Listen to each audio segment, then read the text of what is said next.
without further ado, let's get into this monologue, y'all. We're gonna get into this monologue. I don't know if I'm gonna implement.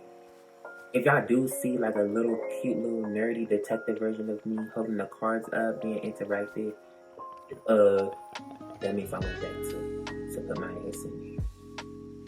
Yeah, because I felt like it would be boring for people to just kind of listen to me read something that I type, because it's basically I'm telling y'all everything that I imagine myself telling y'all right now if I didn't get distracted or get lost in my words, but I do, and that's a problem, so I write things down and I channel them. Because I be getting, like I said, I get lost within all these different insights that I receive, and the next thing you know, I overthink, I catastrophize things, and then I get anxious, depressed, and then the next thing you know, I'm like, alright bitch, I'm not doing shit at all.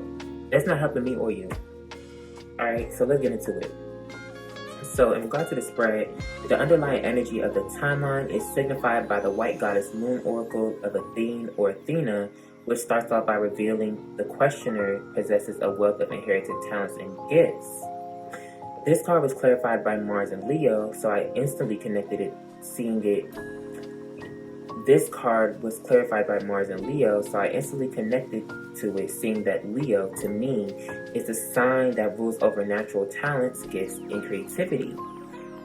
Intuitively, I feel that Mars and Leo energy indicated someone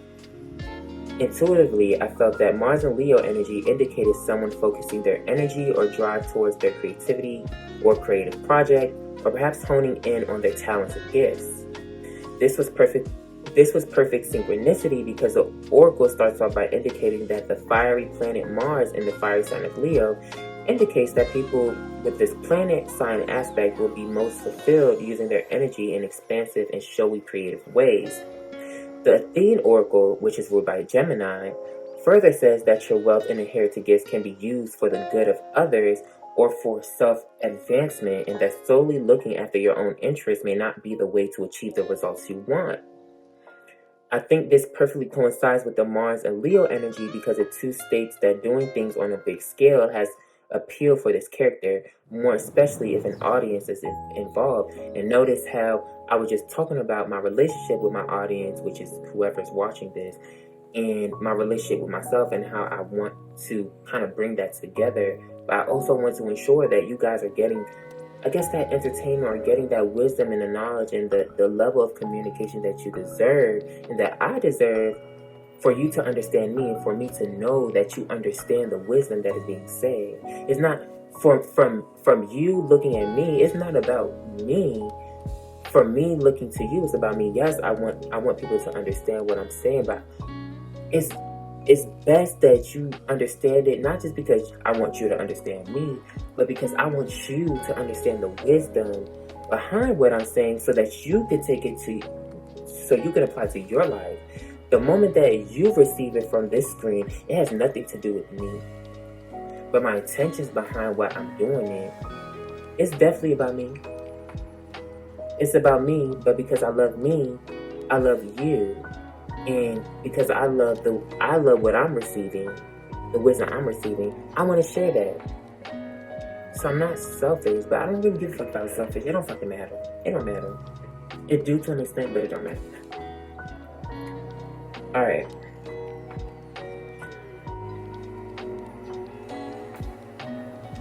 So to me, on an intuitive level, especially since this is a mix of Gemini and Leo energies, I feel that if you are undertaking some creative endeavor for your own personal fulfillment, you just might be even more fulfilled or better off sharing it with others. With Gemini being present, it also feels that it's simply a matter of perspective. Personally, on an exoteric level, 3D level, I feel this is saying that by promoting your own self-interest for the good of others, you will achieve far more self-advancement than you would by simply focusing on your personal gain. Personally, I've gained a lot of wisdom from everything that I've received here, and I could take it and apply it to my life. But I also feel that there's far more available to me, and there's more to it for me and for others if I shared it. Some of you guys may be able to relate to that. Some of you guys may be writing songs that are really just here for you to cope, but it can help heal other people because it's creating space for people to let out their emotions or to vibe and use that as synchronicity for what they're going through. It's so many different examples to apply to, but I'd rather not sit here and spend 15 minutes trying to make an example for you guys to understand it than to just speak about the example that I'm living through.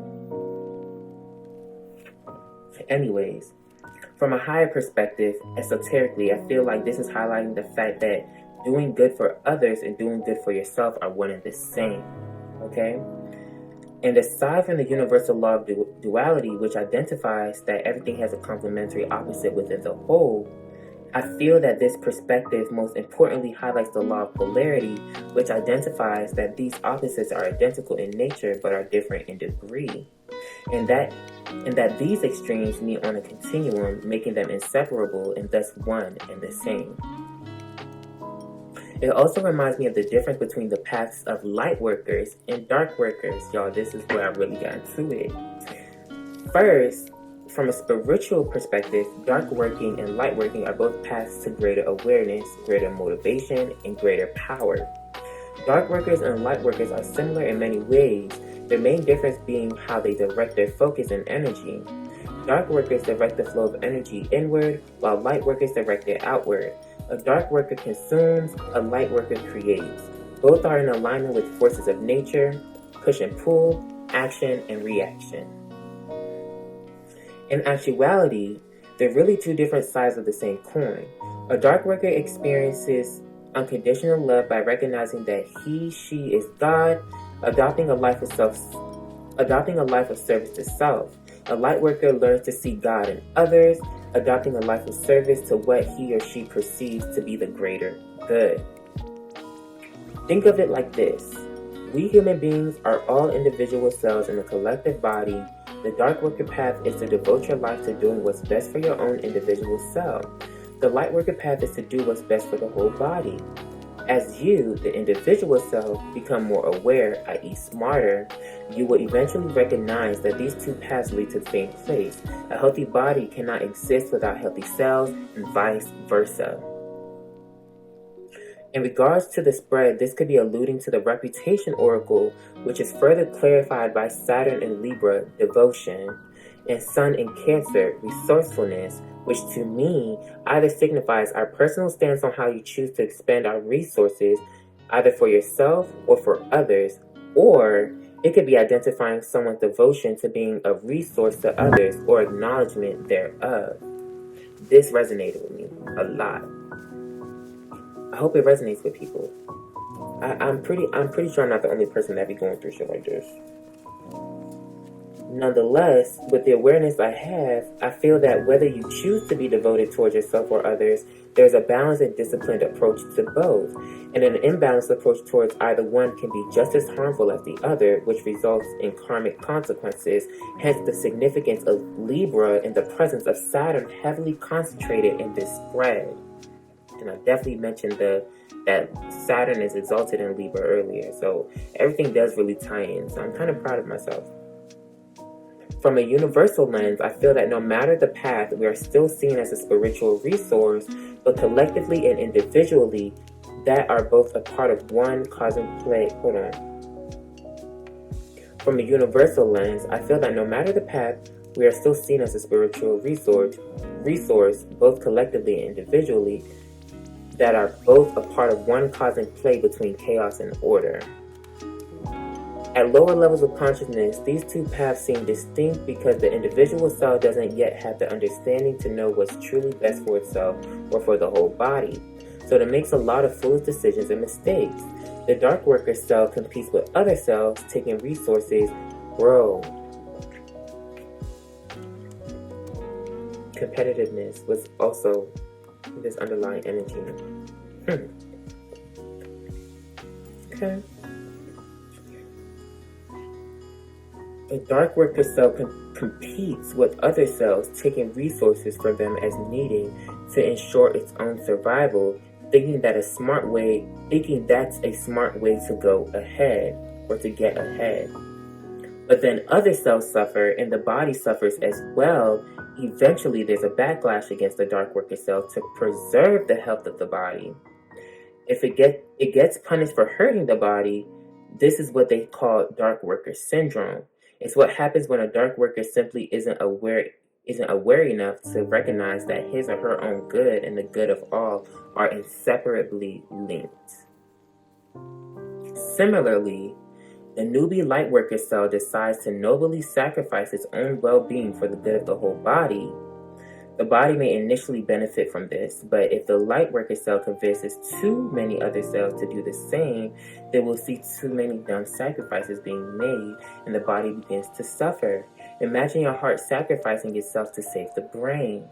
This is what I call Lightworker Syndrome. It's what happens when a Lightworker simply isn't aware enough to recognize that the good of all and his own good are inseparably linked. And this is coinciding with what I said about me care. Yes, I do care about the way that you guys receive the message, but I also care about the reason why I'm here as well. And if I put so much energy into entertaining you and doing something for you, I lose everything that I'm doing for myself, because this is healing runs through you. That's why people can't just be sitting there reading all day for other people, doing all that. It takes energy.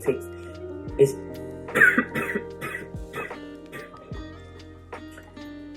that throat chakra is activated.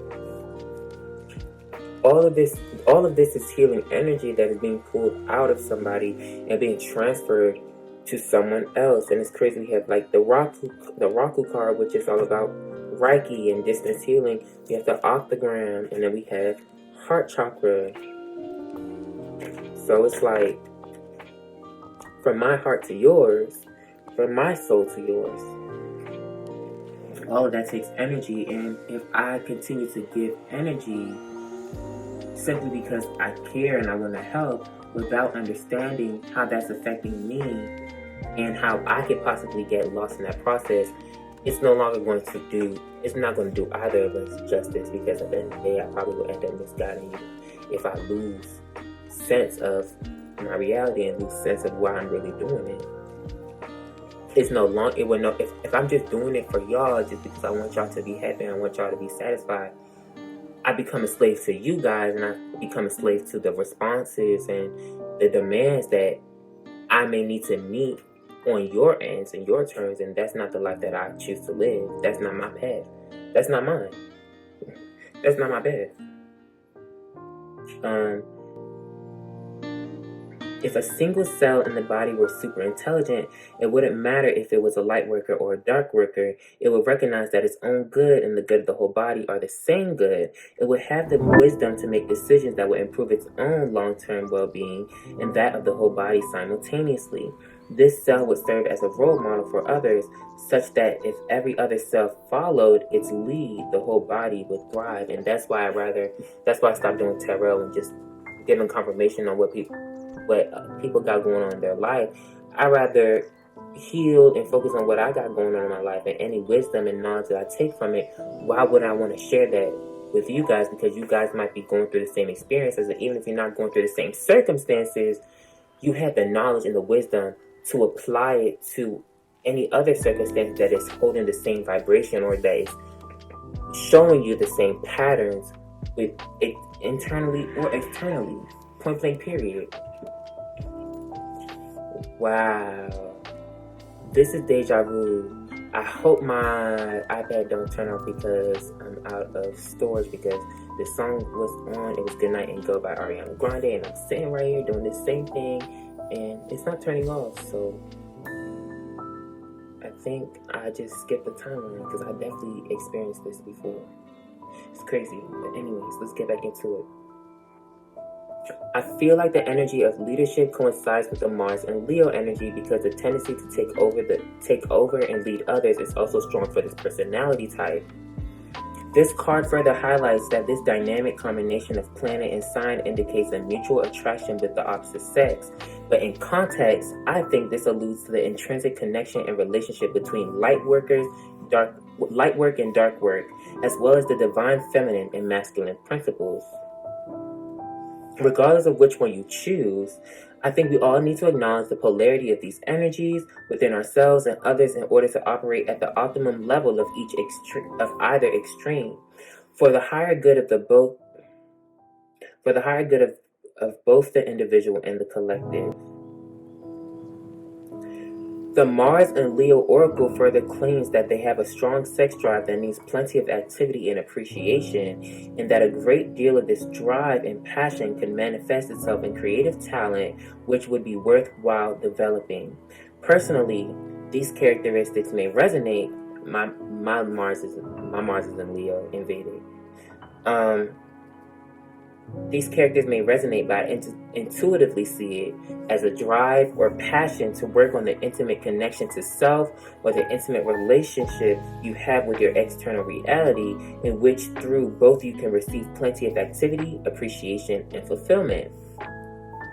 The Athene Oracle further suggests that you might gain your desires in a more positive and fulfilling way if you use your abilities or passions in the service of others, but seeing that the overall energy of this timeline is ruled by Gemini, I feel like it ultimately highlights a choice of either, but not both. And I personally don't think that you should fear picking one choice over the other. I actually would promote you doing what's best for your personal well-being, but just don't ignore the impact that you have on others and your environment. I think it's up to you to choose how we respond to the reactions of our decisions, whether you're doing it for others or yourself in the first place. Sorry, getting these notifications. I'm going to say that over. I think it's up to us to choose how we respond to the reactions of our decisions, whether we're doing it for others or yourself in the first place. With the storm warning card being present as a supporting card, I feel like this is foreshadowing the potential difficulties that may arise from your decisions and the path you choose. These complications can show up in your external world or within yourself and emotional life. Intuitively, I see the storm warning like the Tower card, which represents sudden upheavals, chaos, and unexpected yet massive changes. And because it's the 10th oracle in the deck, it can also resonate with the Wheel of Fortune, which is also a signifier of change, destiny, and fate. In accordance with the Aquamarine Oracle, these obstacles can manifest as depression, anxiety, procrastination, and seduction. With Saturn and Libra and Sun and Cancer Oracle clarifying this timeline, I think it's highlighting how relationships with others can affect how we feel in our decision making. It says that the Sun and Cancer nature is emotionally sensitive and considers feelings to be of paramount importance. This card describes a powerfully nurturing person, and whether a situation concerns family, home, or business, the same caring qualities come into play. As people with this planet sign combination experience most things on an emotional level, decisions are based on how they feel rather than cold logic. Furthermore, it says that social responsibility and work for the community are indicated when Saturn occupies the sign of Libra. In relation to the information presented by the Sun and Cancer Oracle, this is indicating someone that has strong emotional ties or empathetic connections with the people around them, which include family, friends, business associations, and the community at large. People with these characteristics may show affinity towards the concerns of other people, or may even desire to maintain a set of responsibilities, services, or actions on behalf of other people other than themselves. This is very much along the path of a lightworker, where they align their perspectives and decisions around the betterment of the whole. Saturn in Libra further clarifies this by mentioning that they have a strong sense of justice in relationships and can give people with the planet and sign combination outstanding abilities in the areas of arbitration or legal matters, which to me emphasizes their ability to create balance and harmony amongst the many areas in the collective of human affairs, much like a light worker. As positive this may sound, especially with the storm warning oracle present, there are some possibilities. As positive as this may sound, especially with the storm warning oracle present, there are some possible difficulties and setbacks that you must be aware of by choosing this path. According to Saturn in Libra, although such people have the potential for gaining great respect from others, according to Saturn in Libra, although such people have the potential for gaining great respect from others, they risk the danger that their desire to see both sides in a situation can lead to indecision, which is something I just talked about. I talked about this earlier. The devotion to their relationships and partnerships with others are long, enduring, and unstinting. However, the eternal Libran difficulty in coming down firmly on one side or another in decisive situations can weaken the best of relationships. And I also want to explain that, because I don't know if I wrote that down, but indecisiveness can also really corrupt the relationship that you have with yourself and your intuition. It's like if your intuition is telling you to move in one way, but your mind is completely overthinking that and telling you to do it another way, and now you don't know which way is the best way to do it. The moment that you choose exactly what your mind is saying over your intuition, the next time coming around, what you think you're going to learn to trust? Your intuition, or trust what you're saying in your mind? And sometimes your intuition, even though that what you're picking up intuitively may be uncomfortable for you to act on, your intuition is guiding you to act on that because there's something that's supposed to come out or to manifest from something that's supposed to grow, something that you cannot see because it's in the dark, but something that is growing that needs to fully manifest and bloom that can take you to something else, and that is also identified here, I believe. It further warns you of the danger of promising more than you can possibly achieve by the desire to please all or the whole. And I think that coincides with me. If I put in more energy to satisfy other people, I now become dependent on the demands, meeting the demands and satisfying you. And I don't think I can do that because people's demands are constantly changing and people just be wanting what they want, and people won't care about where things come from as long as they're getting the fulfillment that they desire. And I choose not to exploit my spirituality and exploit myself and exploit my gifts just to satisfy other people for entertainment and what they got going on in their life. This tarot is not a TV show, but people be watching it like it's a TV show. People be watching it every minute, every hour, every one video a day, just so they can feel entertained by somebody talking about things that they already know is going on in their life. It just feels better for them to have that confirmation that is going on, like a drug. That's the easiest way that I can relate to it, but as a tarot reader.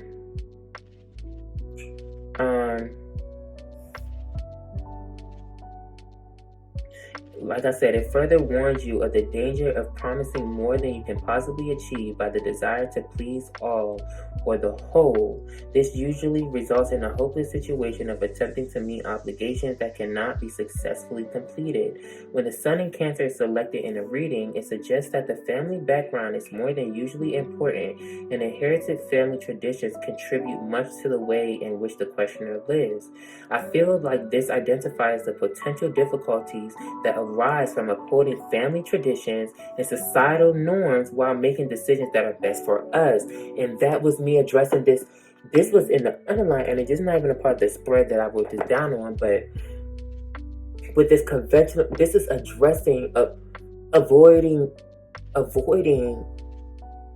the conventionality behind our actions and the things that we support, the things that we do. But the only way that you could break from the conventionality is if you dive deeper into who you are and dive deeper into this darkness to understand your connection, your relationship with tradition and things that you find conventional to you through your family, through society, through your communities.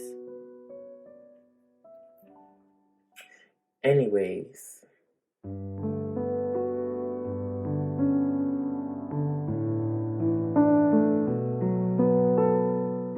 I don't think I finished that sentence. I feel like this identifies the potential difficulties that arise from upholding family traditions and societal norms while making decisions that are best for us, our development, personal circumstances, and the life path that we choose. For some of y'all are given in or being seduced by what the crowd has going on. You completely ignoring everything that you're really supposed to be doing because it may come off odd or unconventional to other people. That's okay. The greatest people were unconventional. And at some point in time, everything that was once old was new at some point in time and was unconventional to people. But somebody had to be the change that they wanted to see. It's like a group of people that just built regular small houses, and somebody finally saying, well, I think I can build a skyscraper, and everybody looking at you like, bitch, you crazy, you weird, until you do that shit, and now they all pressed. Alright. Nonetheless, I found it to be true that we are often seduced by what confirmation. This was under the influence card. Seduction. Wow, my Jupiter is in Pisces. My Jupiter is in Pisces. I'm Pisces rising in tropical. So look at that. Nonetheless, I found it to be true that we are often seduced by what we imagine or expect of our life, our circumstances, or the expectations, ideal. Nonetheless, I found it to be true that we are often seduced by what we imagine or expect of our life, our circumstances, or the expectations and ideals set by others without understanding whether or not it is essential to our true desires or spiritual being. Once again, we give into the conventionality of our society and our traditions and stuff, because we have not done the work to dive deeper to understand what is truly needed for us and who we are as spiritual individuals, spiritual beings. We are spiritual beings, but we all come down here desiring different things or different principles and standards that are needed for us to fully allow that spiritual essence and that spiritual being to manifest in the physical. Period. Alright. More often than not, we are caught up in the happenings of our at this point, I'm just confirming everything that I be saying. Well, I love this. Anyway. More often than not, we are caught up in the happenings of our reality and the circumstances that they bring, that we're tempted to respond in a way that perhaps isn't aligned with our intuition, and ultimately lose sight of our soul's objective, which can then lead to feelings of being lost, hopelessness, and depression. I feel like this is supported by the healing vibrations of the aquamarine, which states that you are deeply intuitive, but you need to assess things realistically and do not be seduced by vivid imaginings, wishful thinking, or spiritual claptrap. I feel like this is supported by I already read that. This resonated with me so deeply because, especially in regards to my personal relationships, I have a tendency to fantasize and idealize people in my mind with a strong impression that I can manifest that vision into my reality simply by taking the right steps. I had come to a quick realization that everything is not love and light, and I can't hope for or depend on people or my circumstances to fit the picture or the ideals I have of them in my mind, because more often than not, you will find yourself disappointed and your expectations shattered. I also found myself falling out with others the moment I didn't fit the idealized version they had in mind, and I fell short of their expectations and their desires. Sometimes I find myself feeling bad for making decisions that were best for my well-being simply because other people weren't satisfied with my choices, which often resulted in self-doubt, anxiety, depression, and people-pleasing. That's definitely a Libra energy, because I'm a Libra and Vedic. I'm a Scorpio. It's tropical, but I'm Libra and Vedic. Throughout my life, I've had this constant pattern of being able to understand both sides of the story and honestly kind of giving into what people expect of me and completely disregarding how I felt about myself and me being in that position, having to do that in the first place. And that feeling isn't the best feeling. Sometimes these actions that I do on behalf of considering other people in my life takes me and puts me in a position that is not respective of who I am and what I deserve to be experiencing in my life. Some things that I experienced in my life and the negativity that I attracted in my life was due to me giving into the influence that comes from what is expected of me to do, or what is normal, or what is conventional or traditional for me to, what the traditions and conventions that's set by others. I used to give into that influence, and I honestly had to split up and hide certain aspects of myself because I felt like they weren't conventional, or they weren't traditional. They didn't come off like, I would have came off weird. I would have came off this, then the third. And that did more damage to me than it did to anybody else, because to other people, it's Khalees being normal. But to me, I'm not being myself. That is so depressing. That hurts. And if I can't express my desires, and if I can't express how I feel and what I need to feel better, or to lament on the positive expression, I can never really sit here and truly acknowledge what I want. And that's going to cause more blockages within me than it is going to cause within anybody else. And that's going to lead me more astray than it is anybody else. But that's only due to me giving into expectations and ideals and stuff set by other people, and not sitting down and just doing what's best for me, and not giving a fuck about what other people think about it. Y'all, I promise you, it's okay to be unconventional. It's okay to not be normal. It's okay to be yourself. The world may say that it's not okay. God, Spirit, the universe says it's okay. The universe didn't put you down on here to not be yourself. When are we going to realize when we are giving in to the conventions and the ideals that are set upon us, and how they're limiting us from being who we were sent to be?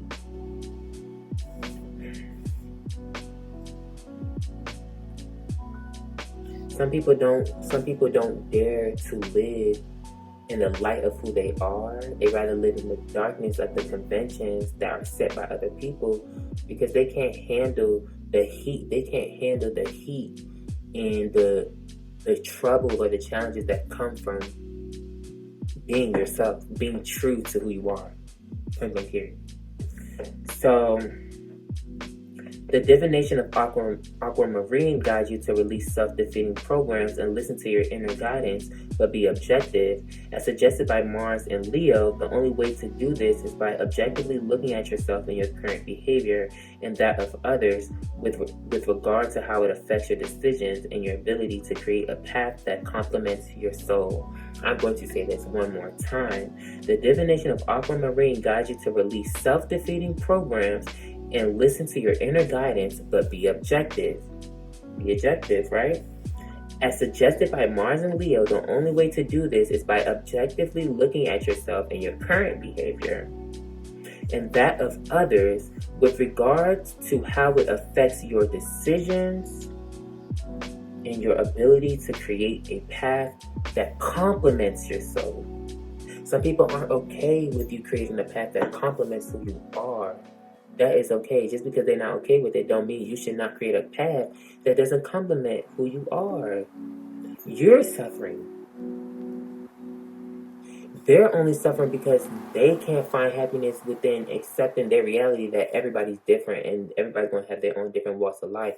And your walk of life has nothing to do with them excelling on their walk of life. They're just irritated to see somebody else that's doing something that they're not doing. Or somebody that's doing something that they want to do, but they can't because they too busy being stuck in the conventions of society. They can't handle it.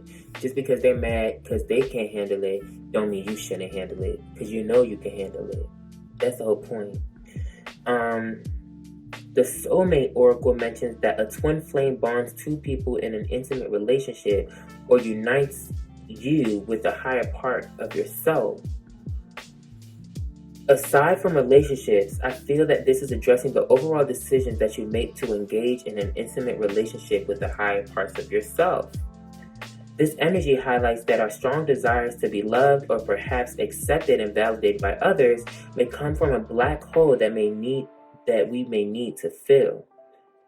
It states that black holes can be filled only from the inside by loving yourself fully and integrating different facets of your being. And that's where the people pleasing and stuff will be will really show up is when you really trying to please others so that because you find this gratification or contentment in people appreciating you, people acknowledging you, this, that, and the third, and you see that as a form of love and affection, when in reality,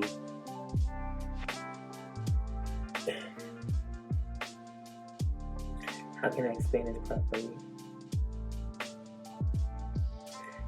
The moment that is more like the moment that stops, it's almost like you constantly, once again, you're basically becoming a slave to a reality that you create, where you believe that you're only loved or you're only appreciated when you're pleasing other people, and that's not true. That's not true. And I was trying to write this when I was addressing the Saturn and Capricorn energy. I'm pretty sure I have it down here. But it was like when you try to bring certain circumstances into your control in order to to create a reality that you desire, you become a slave to the demands that need to be met by those circumstances itself to maintain those circumstances. That's a problem. It's like somebody that grows up thinking that the only way they can receive love is through a relationship or through being with somebody else. So when they're not with somebody else, they're miserable. They don't know who they are. They feel like they're not being loved. That's not the case. You're just looking for love in one place, and you're mistaken in love for one thing, when in reality, love has many faces, can be shown in many ways. You just don't know that, and you're not diving deep enough within yourself to realize that you have everything within yourself to love you for who you are, and everything that you have to possess, whether or not somebody else acknowledges it or not.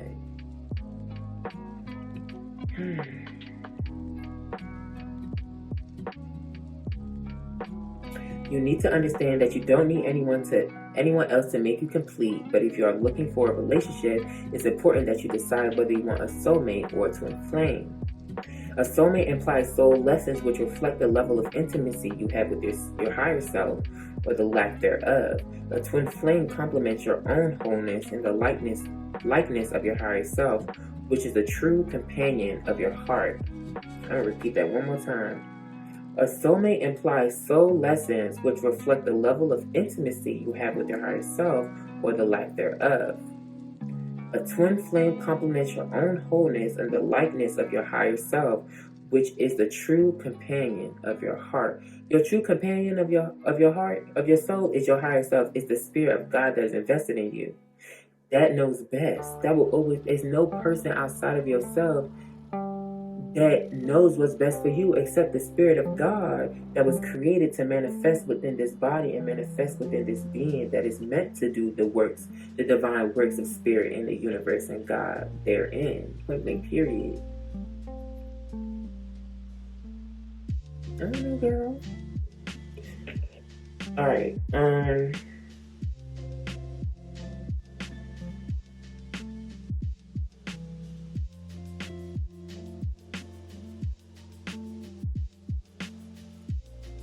in order to manifest a twin flame, you have to be in an intimate partnership with yourself, which can only be accomplished by making the best decisions for yourself and well-being, not selfishly, but rather out of the highest good. You making the decision to be with the twin flame than to be with the soulmate reflects that you are doing what's best for yourself by allowing the highest form of love and intimacy to manifest in the form of partnership. Right? Because many people are capable of loving you, but everyone is not capable of loving you in the best way for your soul. I'm going to read that shit one more time. You making the decision to be with the twin flame or to manifest a twin flame and to be with the soulmate reflects that you are doing what is best for yourself by allowing the highest form of love and intimacy to manifest in the form of partnership, because many people are capable of loving you, but everyone is not capable of loving you the best way for your soul. I think what we need to truly understand and accept is that we individual humans, however, aren't super intelligent, and we don't yet have the far-reaching mental clarity and the awareness to make optimal decisions in every situation. The knowledge on which we must base our decisions is always imperfect. And according to the Storm Warning Oracle, the best way to make a decision is not to be fearful, but to be conscious by considering what's going on and to look at our situations with a calm clarity. The only thing that we can do in any situation is to investigate our options and honor ourselves and our intentions. Whether our intentions align with the path of the light worker to honor the whole, or with the path of the dark worker to honor thyself, by selecting one path and focusing on it exclusively, we gain tremendous clarity in decision making as well as the motivation to act. Consider the dark worker path. When you devote your life to doing what is absolutely, positively best for you as an individual, a lot of decisions that would have otherwise confused you become crystal clear. Things that were only shoulds becomes musts. You tap into a new level of drive and ambition that was previously dampened. Are you following the right diet that is best for you? Are you exercising in a manner that's best for you? Are you working in a career that's best for you? Are you making enough money to fill all your desires? A dark worker will do his or her best to optimize all of these. No lame excuses. Similarly, a light worker will always be asking, how can I increase my service? This provides tremendous clarity, and those shoulds become musts. Of course, you must maintain your health. Of course, you must fill your life with supportive relationships. Of course, you must pick a career that gives you a tremendous outlet for service. Again, wimping out is simply not an option. There are no lame excuses for light workers either. Now, the interesting thing is that these paths lead to the same place. For example, when we act as dark workers from total self-interest, we eventually see that we must account for the health of the whole body. If the body dies, we go down with it, which does not serve our own needs. When we act as light workers from a passion for service, we eventually recognize that our own well-being plays a big part in our ability to serve. If I'm not doing okay, if I'm not okay, and I can't keep up with myself, I can't be there for you guys. I can't be there for you guys in the best way that I'm supposed to be. Right? So, if we don't thrive as individuals, we aren't much good to anyone else. But the key you must understand is that if you don't pick a path and really throw your whole life into it, it's extremely unlikely you'll achieve your own happiness, and you'll never tap into your own deepest levels of motivation, and you'll always end up wondering what might have been. Your life will fill up with excuses instead of actions and results. Why bother will become your mantra. Or I don't have the energy. If you really want to live out your existence as a hapless drone, that's your choice. But be certain it's a choice that you're making consciously, right? This is, once again, all of these energies are guiding you to see what is influencing. What is influencing your thinking? What is influencing unconventional or conventional behavior? Don't just be doing stuff just because you think you gotta do it. Take the time to dive deep and understand why you're doing stuff, so that you can make sure that behind when you dive deep, you're expressing that eccentricity. Look at these colors right here. You're expressing the core of who you are. Not all of our actions is expressed at the core of who we are. Not many of our actions set us up to even be ourselves. And we just think that we're just doing what's best, or thinking because everybody else did it, or we're doing what is expected of us to do based off of how we feel. I know. Alright.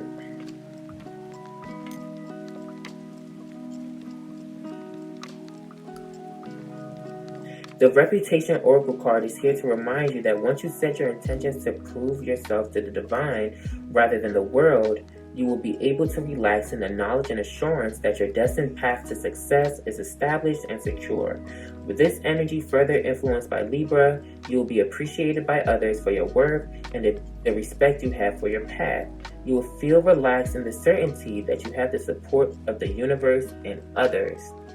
Keep in mind, both the dark worker path and the light worker path are not for everyone.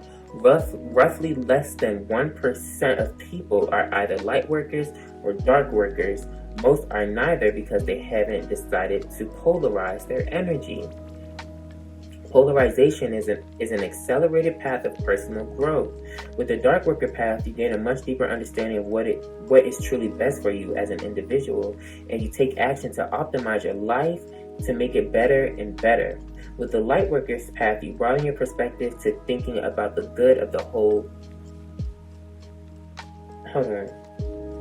With the light worker path, you broaden your perspective to thinking about the good of the whole planet, and you learn to optimize the service you provide to the world. Most people, however, never understand this fundamental decision and end up living out their lives without seriously learning to tap into their deepest levels of passion and motivation. People who haven't polarized may aim to live a balanced life, but in doing so, they simply get sucked in by distractions. That's that seduction, that's that influence. Because what we see as a balanced life could be what's conventional, what could be normal. You know, what is determined as balance is based, what we consider as balance as a collective is determined by the collective. So if everybody say a balanced diet is eating fried chicken, but you know the fried chicken is killing you, yes, you're going to be looking weird for eating vegetables, but it's like, it's either you're going to choose to be with everybody else and eat unhealthily, or you choose going to do what's best for yourself and eat healthy. Sorry, I had a bird.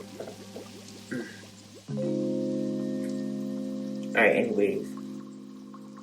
Like I said, people who haven't polarized may aim to live a balanced life, but in doing so, they simply get sucked in by distractions and their lives reflected.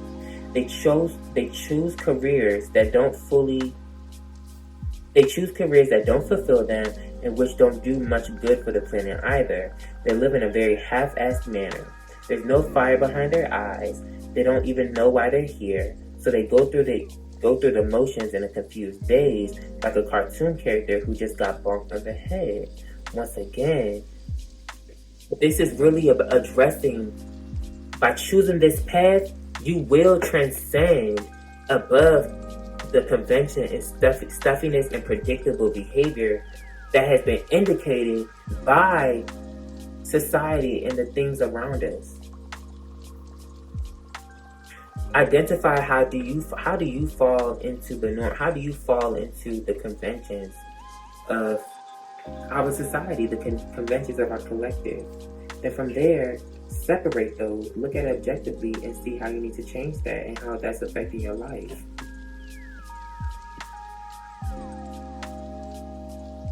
A light worker or dark worker, however, is an intensely committed individual.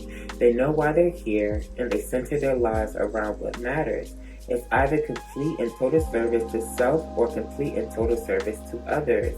They're both capable of overcoming obstacles that would intimidate a non-polarized version. They're both capable of overcoming obstacles that would intimidate a non-polarized person. These people are alive and passionate.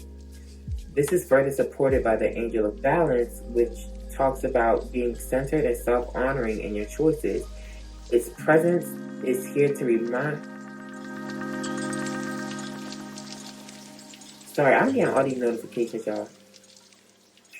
This is further supported by the Angel of Balance, which talks about being centered and self-honoring in your choices. Its presence is here to remind you that a strong destiny relies on a solid foundation of personal balance and emotional equanimity. If you feel that you have been out of sync with your chosen path, you can realign by remaining conscious about how you are balancing your goals and your physical and emotional energy as well. Whenever you're feeling off center, simply bring your intentions into your heart center and allow your intuition to lead you in the right direction. The Ideal Oracle indicates a time of initiation and new beginnings. This could be an initiation into a period of deep healing, self-compassion, and self-care, as suggested by the Broken Heart. This message may coincide with the Soulmate Oracle energy, which indicates that Old heartbreak may need to be healed, and ties with a past companion must be cut or vows renegotiated accordingly. The Idea Oracle further says that you will be concerned with a new idea that has enormous potential for development. In relation to the aquamarine energy, this could be a newfound development of psychic, intuitive, and healing abilities, or you may have received ideas on how you can use them. Keep in mind, these ideas can be about anything nonetheless. I see them to be a notion to a new cycle, path, or discipline as past feelings and experiences are released. When this energy is influenced by Gemini, it implies that the path or direction you chose is brilliant and well worth pursuing, but further research, information, and reference must be gathered to give it some substance. With Jupiter and Gemini clarifying this energy, it's saying that by engaging in further research, you can keep the mind active and informed, which is conducive to major life improvements that you seek. In a reading, Jupiter in Gemini indicates the need to throw yourself into an unfamiliar situation or challenge and use one's wits to get through the first stage as confidently as if it was the last. With that being said, I think this energy is present to recognize that no matter how much research you do or how certain you are with having set information and skills, you have to be just as confident to put it into practice and actually do something with them. This right now is me taking my communication skills, my writing skills, my thinking, my intuitive skills, all of it, combining it, putting it together, and giving it to y'all. Giving it to y'all. I don't know fully yet if it's a light worker thing, if it's a dark worker thing, but I felt like I'll be disappointing myself. I disappoint myself when I'm not putting myself in this position to share. I'm disappointing myself because I find myself, I'm proud. It's because okay, so really it's probably like a dark worker type, because I'm very proud of the wisdom and the knowledge that I see even in the most mundane things. So I love to share that with people so people can know, like, yes, he's smart, yes, he's wise, but not to show it all, but for you to see me as a credible resource to come to me if you ever need any help or assistance or guidance through your life.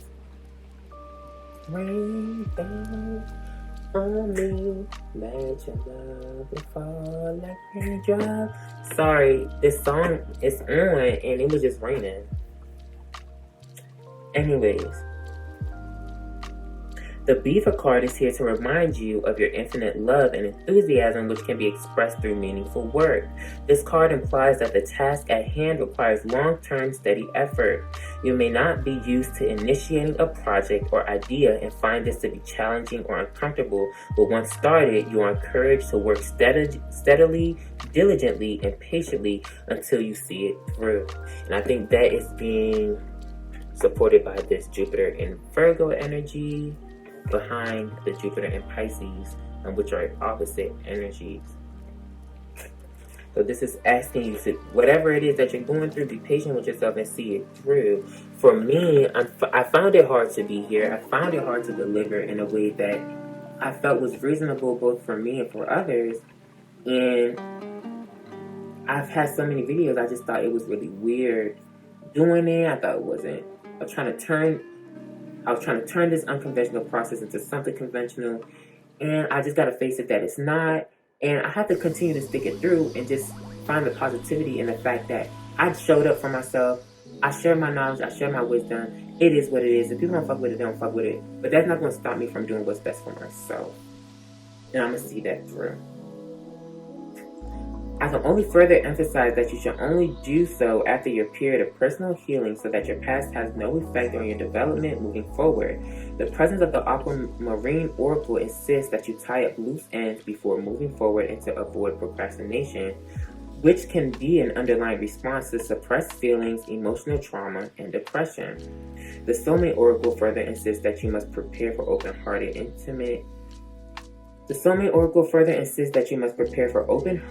intimate, unconditional love, which I feel can manifest in through your ideas and projects.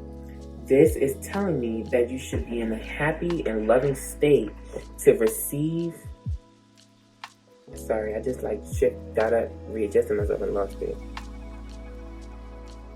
This is telling me that you should be in a happy and loving state to receive and make the most out of the experience or the process itself.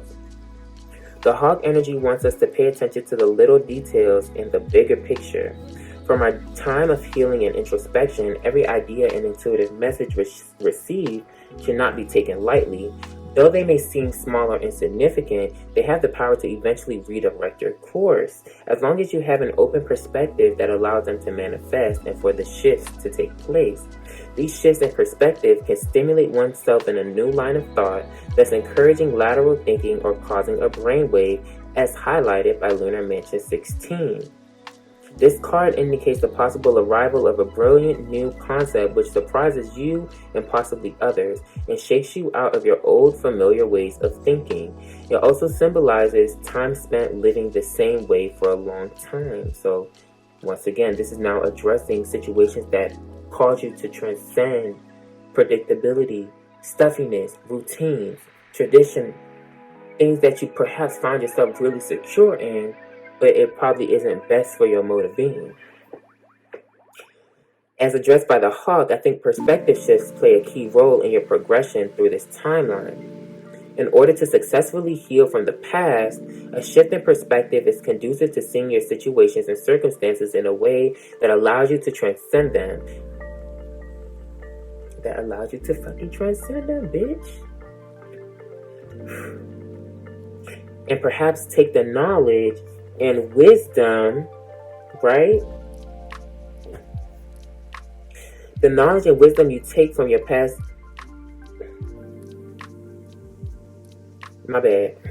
In order to successfully heal from the past, a shift in perspective is conducive to seeing your situations and circumstances in a way that allows you to transcend them, and perhaps take the knowledge and wisdom forward.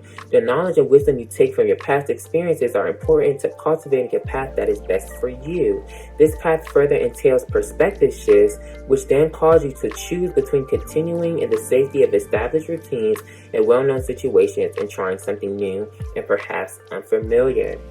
With Saturn in Capricorn, its ruling sign, I think all of this whole process occurs in due time. And with time comes maturity. With maturity comes the responsibility to make choices that reflect our ability to do what is best or what is right, considering the many ever-changing circumstances that we may face in our lives and the shifts in perspective that follow them. It is up to us to respond in a manner that brings the best out of us and one step closer to our personal achievements and desired outcomes. This oracle insists that we should direct extreme self-discipline and tenacity towards our accomplishments and to make a mark on life. Some of our greatest successes occur as you get older, so patience is required. It says people of this nature take their responsibilities seriously and can accept other people's authority, knowing that this is just another step on the path to becoming an authority themselves. And in terms of this reading, I think this is saying that we need to be more accepting of things that are out of our control. And I think that's having us accept that Scorpio and Uranus energy. And I think Scorpio is exalted in Uranus is exalted in Scorpio, the house of transformation and transcendence. The planet of change and innovation is exalted in the sign of transformation. Oh my God, some of y'all might have Scorpio and like Aquarius highly aspected. Like, that's so cool. I'm an Aquarius rising. I'm a Scorpio in tropical. But Scorpio, Aquarius and Libras, they get along really well too. Because Libras love to support the underdog, and Aquarius tends to be the underdog because they're unconventional. Alright.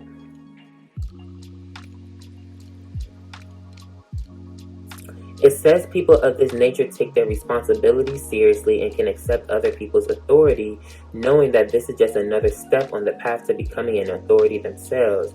And in terms of this reading, I think this is saying that we need to be more accepting of things that are out of our control. Changes in our circumstances and shifts in perspective may may be unprecedented, but the only responsibility we have is to respond to them in a way that is best suited to the best of our ability, knowledge, and discernment. The response itself will show whether you accept the changes that you may face.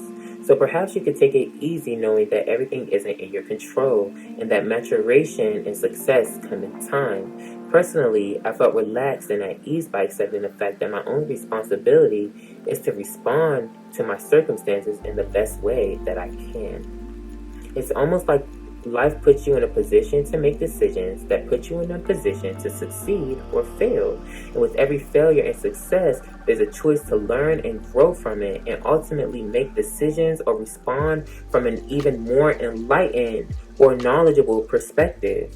When we put ourselves in a position to control our circumstances rather than our ability to decide, we call on for more authority, which isn't necessarily the problem, but the more authority we ask for, the more responsibility we have, or the more responsibilities that come with it to exercise it and to maintain that authority accordingly, which can turn life into a lifelong job rather than an experience, making it less fun and enjoyable. It's very easy to get lost in such a way of life where you work for life, but life doesn't work for you. Life will always, your destiny itself is a combination of all of the different choices that you had to make to put yourself in a position for greatness and success. So everything that is fated, your fated circumstances and fated situations that are being brought to you are simply another test or another challenge or another position to get you to see things in a certain way, to respond in the highest or in the best way that you can, so that you can jump into a timeline that can perhaps manifest that success and the abundance and everything that you truly desire, a path that complements your soul, right? And when you're on a path that complements your soul, that entails success, that entails riches and stuff like that. You know what I'm saying? I'm talking so much. I feel that we share this responsibility with life itself. We are a part of a co-creative process, so when we assume more responsibility and authority for ourselves, we can create a false sense of reality in which we have to work just as hard to meet the demands to maintain, thus missing out on a gradual and progressive process that life can offer. I also think that we have to rush to be mature enough to maintain this position, and mistakes aren't taken as lightly. I can't really put my finger on it. I just feel that there's a very negative side to this energy when we assume more power, authority, and responsibility than is needed or more than we can handle. The Oracle does say that in extreme cases, Saturn Capricornians can become the power-hungry miser, treading on other people's backs to get to the top.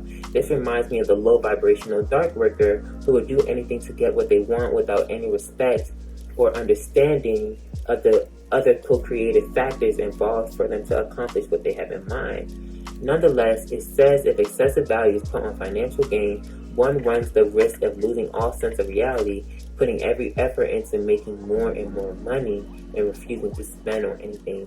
And I think that's identifying going to the extremes on a very low vibrational standpoint. For example,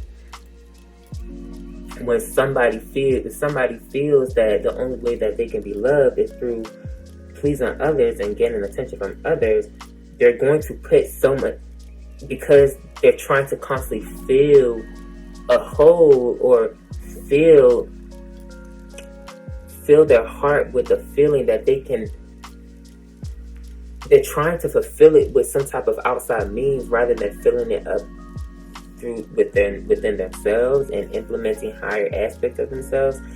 They now fall under this habit or perhaps this conventional behavior of not really doing what's best for themselves, and then find themselves stuck in some type of reality or experience where they're not happy, and then more of their needs are not being met, and they're perhaps going to blame it on other people not meeting their needs, when in reality it's really reflecting the fact that You were neglected. It's not that people wasn't meeting your needs. You were surrounding yourself around people that neglected your needs because you were neglecting yourself, being too busy trying to give what you're supposed to be giving to yourself to other people to please them. When somebody when somebody feels that money is all they need to be alive and to be well and to be happy, they get into this.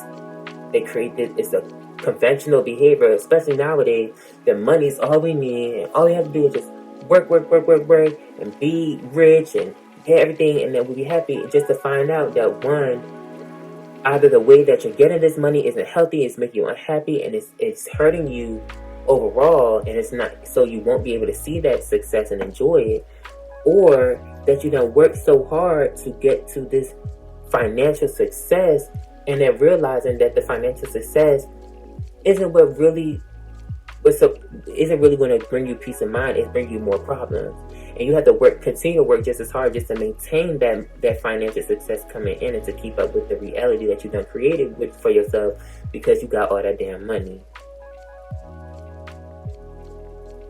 So now that I addressed that, I was supposed to finish writing this achievement energy and the fulfillment energy, but I actually want to interpret this by myself because I got tired of typing, and this is where it really clicked for me. I don't know, something about that Saturn and Sagittarius energy that really clicked for me. But I'll be right back.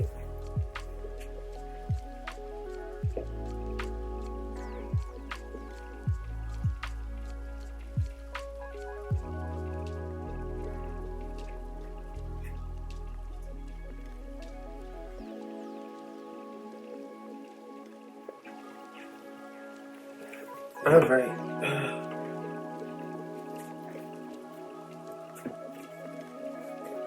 Probably should have wrote it down because I promise you I'm gonna get lost as a motherfucker trying to explain this shit.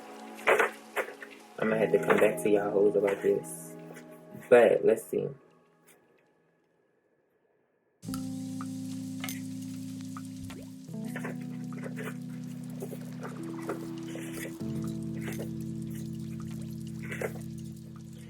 Alright, so the Ambition Oracle speaks about the project underway becomes a viable proposition and is essential to carry out development. Work on it to bring it to completion. Development work. Okay. It's saying the project underway becomes a viable proposition and it is essential to carry out development work on it to bring it to completion. The project is not subject to the all-pervasive drive to success. And if this is influenced by the energy of Capricorn, especially with all these Saturn energies here, it says your sense of responsibility is strong at this time, and the drive towards completion of the product becomes a mission. And that is, I was reading the Ambition Oracle card. No, I'm supposed to read the Achievement Oracle card. This might change everything. The Achievement card marks the successful completion of a material project. The result of all your hard work is now visible for all to see, and your business acumen is appreciated by others. A financially beneficial outcome is indicated at this time. When influenced by Capricorn, your achievement of this acclaim and appreciation of others due to the successful completion of your project is likely to lead to more prominence in social life. Now, when that is, so I guess this is where I stopped writing because this is where it really hits reality. And I guess, because once again, this is a personal meditation, but I want to share what I got from it. But I think once I stick to this path, and once you guys stick to a path that you choose or stick to bringing this certain project out, bringing it to life, you will reap the fruits of your labor. You will see the success. You will be acknowledged by others. You will get all of that. You get that understanding. You get all of that, right? But with this Sagittarius, with this Saturn and Sagittarius energy, this is really about gaining. This is really highlighting people gaining respect from you knowing your shit, right? So it says for Sagittarius, the Aries The areas of life in which Saturnian discipline and responsibility find most fulfillment is the quest for knowledge and truth. People with this combination are intellectually proud and have a strong desire to be accepted as an authority in a specialized field. So you guys may, once again, and I said this with the devotion and resourcefulness card, the reputation card. Some of you guys will be recognized for being devoting yourself to being some type of resource for other people, or some type of resource for some type of knowledge or information in regards to a particular field, right? Now, however you choose to disclose that information is up to you, or whether you disclose that information solely for yourself or for others is up to you. But nonetheless, whether you use that information for yourself is going to lead to success, and if you use that information for others, I feel like it's going to lead to success. But with the overall energy, it's saying, don't be selfish, y'all. Show the world what you got, and don't just be preserving knowledge and information just for yourself if you know it can help the whole world and it's not taking nothing away from you. Because that's really some low, selfish, dark worker, evil ass shit.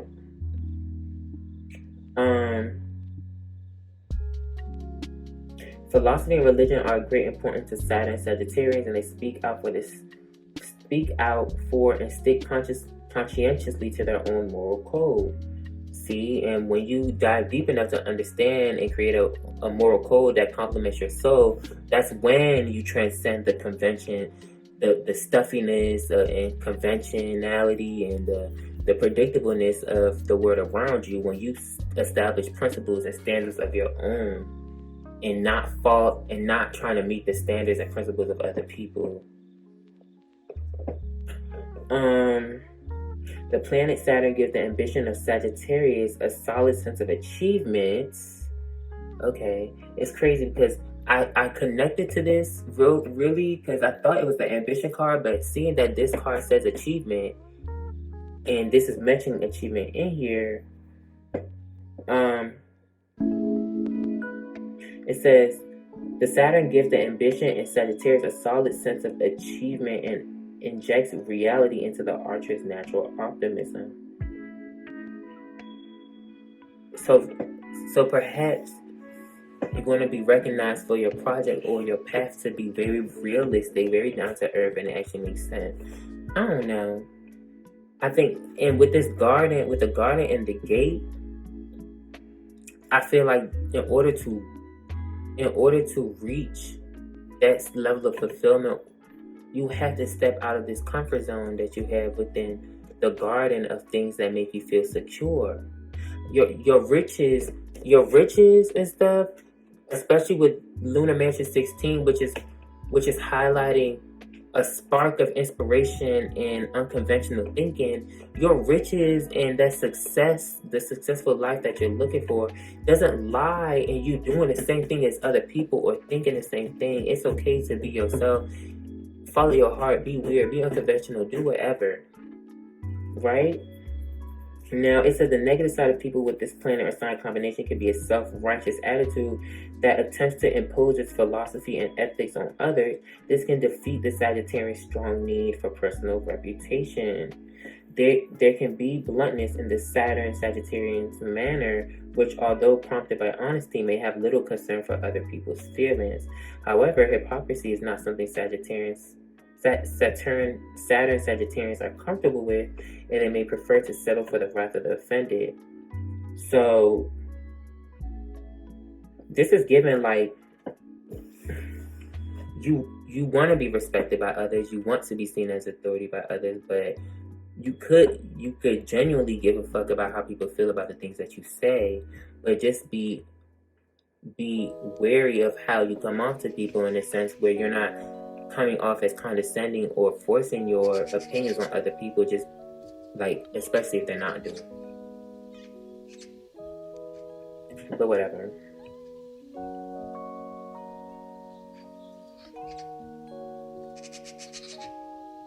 Says usually when this card turns up in a reading, it indicates a successful culmination to an ambition or business venture. This usually has something to do with the contact in a foreign country. So some of you guys might be traveling outside that garden and going somewhere somewhere foreign, somewhere that's new or unfamiliar to you. Now with the Gaia and the concentration, the Gaia card really was just talking about how there's something that is not really accepted by other people, but there's some good, you need to fight for it, and there's some good that's going to come out of it. And with the Gemini and the Saturn and Gemini, it's really about concentrating on the cause and what you really got going on. Because I know people ain't going to really see this, or I ain't going to have no views. People going to think I'm boring, but this is to tell me that I shouldn't give up on what I'm supposed to do here. Sidewalks in my life. Yeah. Drawing the goddess Gaia reveals that you will go to extremes to protect that which is precious to you. She shows that something you have produced is unacceptable to others, and you may have to take drastic steps in order to protect that which you have created. For me, what I'm understanding with this spread is this may not be it may be unacceptable for others because it's not normal. Whatever you're doing, it's not normal, it's not conventional, people are not used to it, so people say it's unacceptable, people don't like it, this, that, and the third. But that don't mean that you should stop doing what you're supposed to do just because people find it hard to accept it. Just because people find it hard to accept something don't mean it's not meant to exist. It's existing, it came to your mind, and you received that message to do something for a reason. So don't falter within doing what's best for other people and not doing it because they think you shouldn't be doing it, and doing what's best for yourself and doing it because somewhere your spirit is telling you to do something, even if other people's not going to fuck with it. Because now you are diminishing that relationship that you have with yourself and the God that is within you, that's telling you that you're not co-creating with them, you're co-creating with God and the godliness within all of them. The godliness within them is not trying to allow that to come in, your godliness to come in. Wait, the godliness in them is not trying to. That's not what's stopping it from coming in. It's their ego and what they think is right, or what they think is conventional, what they think is traditional, what they think is best, is what's stopping you from doing what's best for yourself, or doing what's best for your higher self, or your mission, or what you got going on. That's a problem. Don't do that. It says, eventually, out of the extreme nature of your response, and with this extreme energy, that Scorpio energy, don't sacrifice nothing for your path. When you know that that's the path that you're supposed to be on, stick to it. Eventually, out of extreme nature, your response will come from good. Gaia is the last of the red goddesses, and in her sustaining role seeks to see both sides of the situation before taking emphatic action. The nature of air in Libra is to weigh the pros and cons of each situation in order to be sure that the eventual decision made is the correct one. So this is telling you to weigh your pros and cons about whatever it is that you feel that you're being urged to share or not share or whatever, right? And let's see what this Saturn and Geminian is. I'm going to just go straight to the indication. It says, in a reading, this card suggests a situation full of distractions and unnecessary complications. Only by keeping conscientiously to the essence of the matter will the questioner arrive at the successful conclusion. Because Gemini rules the third house, the card indicates the questioner's relationship with siblings. You don't need to worry about the siblings part unless that resonates with you. But this is calling you to be conscientious to the cause and the goal, and to be objective, and not to allow the consideration of all these other external factors to stop you from getting your job done and doing what you have to do. Because when you do that, there's blossoming abundance that is associated with that energy. Just because other people don't think it's right, or other people don't think it's okay, or think it's normal, don't mean that you should stop doing what's best for you, or what's divinely guided for you to do on your spiritual journey, your path, and whatever you got going on in your life. Let me see what other information I can.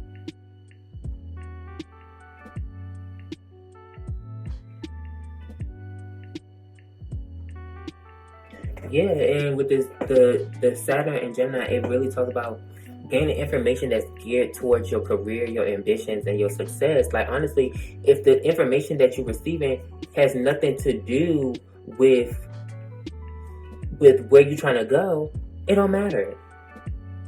It don't. It don't. Oh well, we got 2 cards. So we got some, I got some Sybil's Oraculum cards out. I'll probably make another video and dissect that up a little bit and get into it. This is obviously going to be a 3-part video. But the message was said, the message was clear, the message is done. I'm going to take a break, I'm going to go eat, and I'll probably hit y'all bitches back up tomorrow. And we can address, you know, like the core issues behind this whole situation and everything. Now, before I leave, I think I just want to address this crystal energy, the underlying crystal energy. Oh, wow. These cards just like flew off the...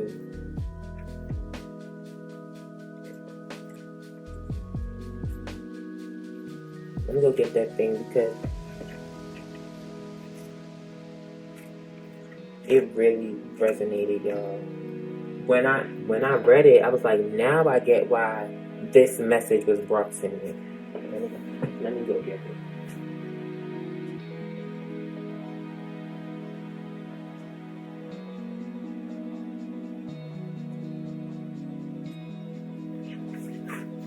We got Labradorite, and it's crazy because I got a Labradorite ring. Not Labradorite ring. It got Labradorite in it and citrine in it, I think. Labradorite raises your consciousness to connect to mystical dimensions and the highest protective energies, and that's crazy because we had defense here. You need to stand your ground, stand your position, and defend yourself. Defend what you're nurturing, right? This is about transcending the conventional thoughts about other people and the conventional reality that you live in, and nurturing the unconventional and standing your ground on it. If you don't nurture the unconventional, you will never create the space for the unconventional to exist, and we will constantly just be going through this loop of the same influences that perhaps aren't even the best for us. So it says it strengthens your faith in yourself and aids intuitive guidance, right? You are an intuitive being with the gift of foresight. Keep yourself grounded. The veil between the worlds is thin. You can easily confuse yourself with imaginings. Aim for clear insights. Hold on to common sense. It is your most effective tool in assessing intuitions and acting on those that are valid. Y'all, if you have Neptune and Capricorn, bro, this will make so much sense for you because you'll probably have so many imaginings, so many imaginations, so many vivid images. Or maybe you have Uranus and Capricorn, but you need to ground. You need to look at these from a realistic approach and see which ones you can practically bring to life. Don't just sit there and fantasize about what you can do or what you want to get done, and don't put in the conscientious work to bring it out and see it through. If there's a will, there's a way, so do it. Don't give up. Even if it looks weird to other people, don't give up. Beware of psychic vampires, which I would say this energy of manipulating others through duplicity. Ensure that you do not have a leaky aura. You face a temporary setback, but a sudden reversal of fortune is possible. Be careful what you wish for, it may come true.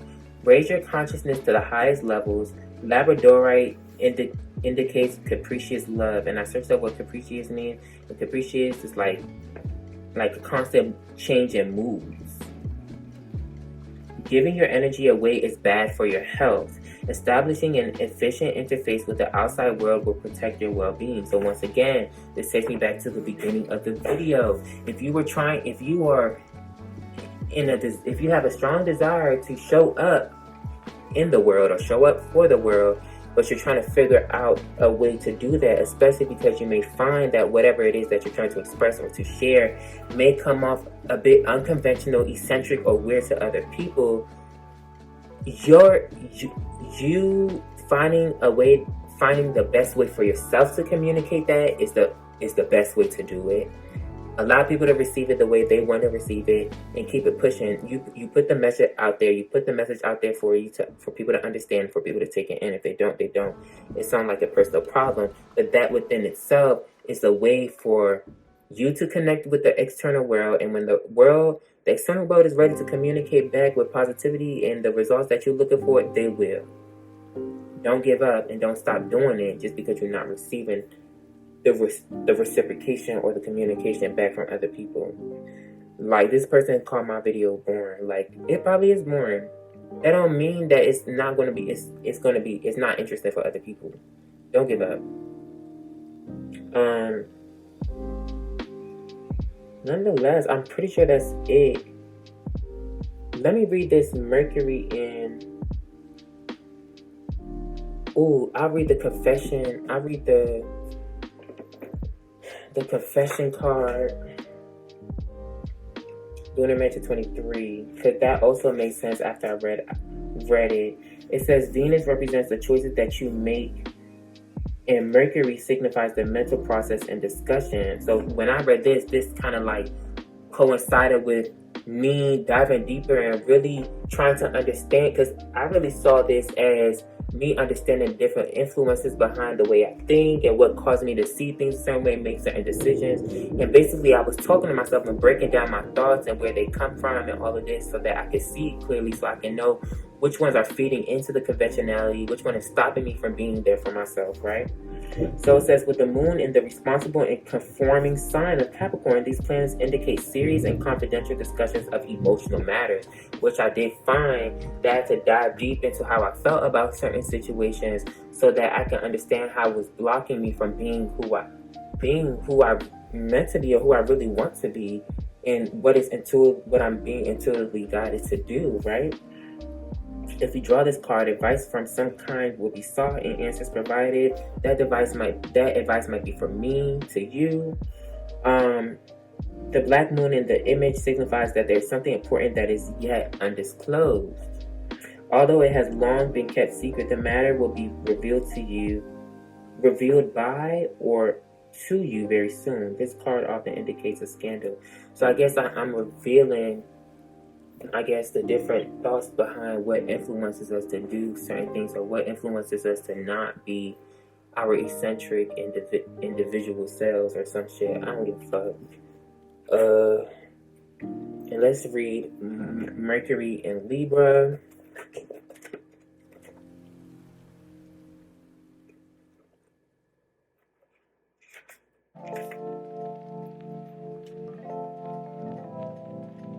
It says when this card is drawn, it suggests that the inquirer should take a second opinion from a respected colleague about the present question.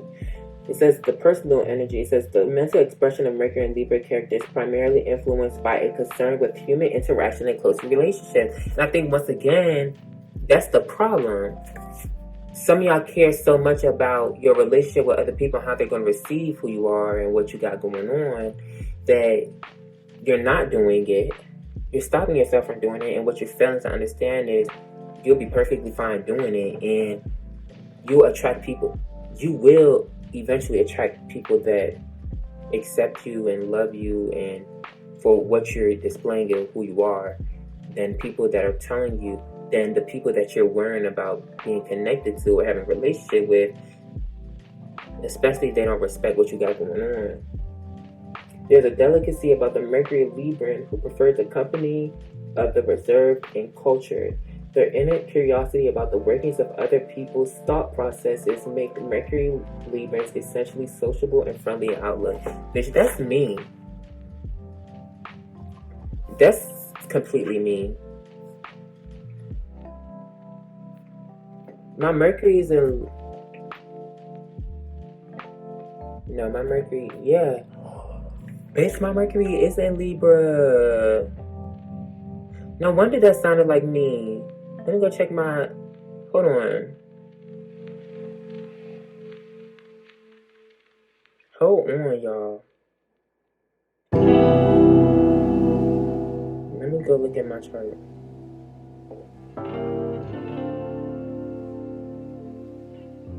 Oh no, my Mercury is not in Libra, girl. It's in Scorpio. Those with this planet sign combination need plenty of healthy discussion and amiable argument to exercise their natural capacity for seeing both sides of the question. And yo, that be me though. I swear to God, that be me. I love to just sit down, debate, and talk about both sides, and it stimulate my mind. It stimulate my mind.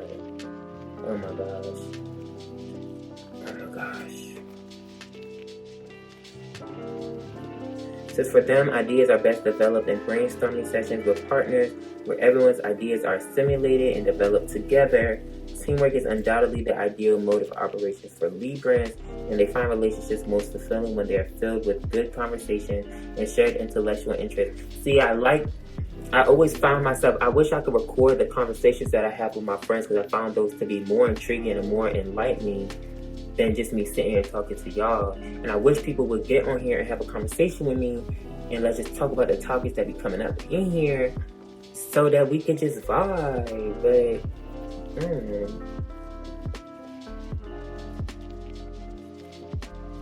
bro, Librans have excellent arbitration and diplomatic talents. For this reason, people with this combination tend to gravitate to such subjects as psychology, public relations, sociology, and law. How y'all think I knew what I was talking about? That's what I be studying in school. Negatively, there's a danger that in constantly being fair to all, the Mercurian Libra may find it impossible to come down firmly on one side of a question. You probably see your side, you see the world side, you see both sides, but you being stuck in between making an important decision about the path that you're about to go down or some project that you need to do. And that indecision is coming from how the impressions that is being left by other people, and the impression that's being left is the concerns, your own personal concerns, and the external concerns of other people that's causing you from making the best decision for yourself.